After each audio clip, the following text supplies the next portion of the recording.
New York. For a brief, breathless moment Tuesday night, MSNBC's Rachel Maddow was at the center of the political media universe. With a single tweet, she set in motion a social media storm, compelled the White House to undercut her by releasing some of President Donald Trump's tax return information, was accused of breaking the law, was attacked by Fox News Channel and likely drew one of her biggest audiences. Less than 90 minutes before her show on Tuesday, Maddow, a Castro Valley native and Stanford University alum, tweeted that "We've got Trump's tax returns, seriously," advertising her program. That teaser spread like wildfire, and within the hour, MSNBC was running a countdown clock on its screen counting down the minutes to a Trump taxes exclusive. It was actually another reporter's exclusive, and more limited than the tweet made it sound.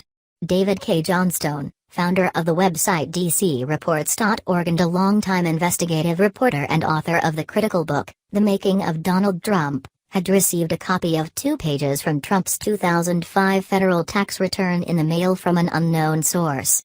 Before Maddow even went on the air, the White House confirmed the documents were real and stole the headline by saying that Trump's income exceeded $150 million in 2005 and that he paid $38 million in income taxes that year.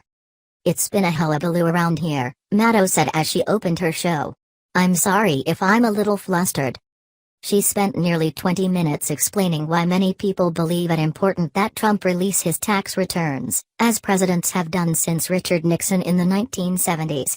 She pieced together theories on what his returns could show, sources of his income and whether he was beholden to any foreign sources, whether he personally stood to gain from any changes in tax policies that the Trump administration sought to enact.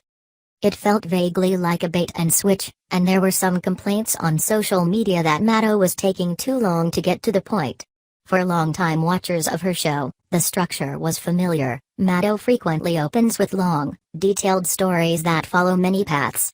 This has been a winning formula lately, since Maddow's ratings in February were the highest in the 9 years her show has been on the air.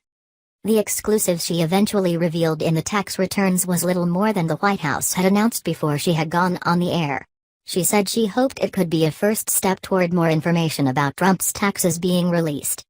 Trump failed to release his taxes during the campaign, claiming that he was under audit by the Internal Revenue Service and he had been advised against it. "It ought to give you pause that his explanations have never made any factual sense," Maddow said. The White House pronounced Maddow desperate for ratings and said she had violated a law against the unauthorized release or publishing of federal tax returns. Maddow said that First Amendment protections of the press gave her the right to broadcast the information. She brought Johnstone, a former San Jose Mercury news reporter, on her show to discuss the return. He speculated that Trump, or someone authorized by the president, could have been a possible source of the leaked document which he said came in the mail over the transom. Maddow wasn't even off the air. MSNBC kept her on for more than her hour to continue discussing the story, when she came under attack by one of Trump's most vocal defenders on television, Fox's Sean Hannity.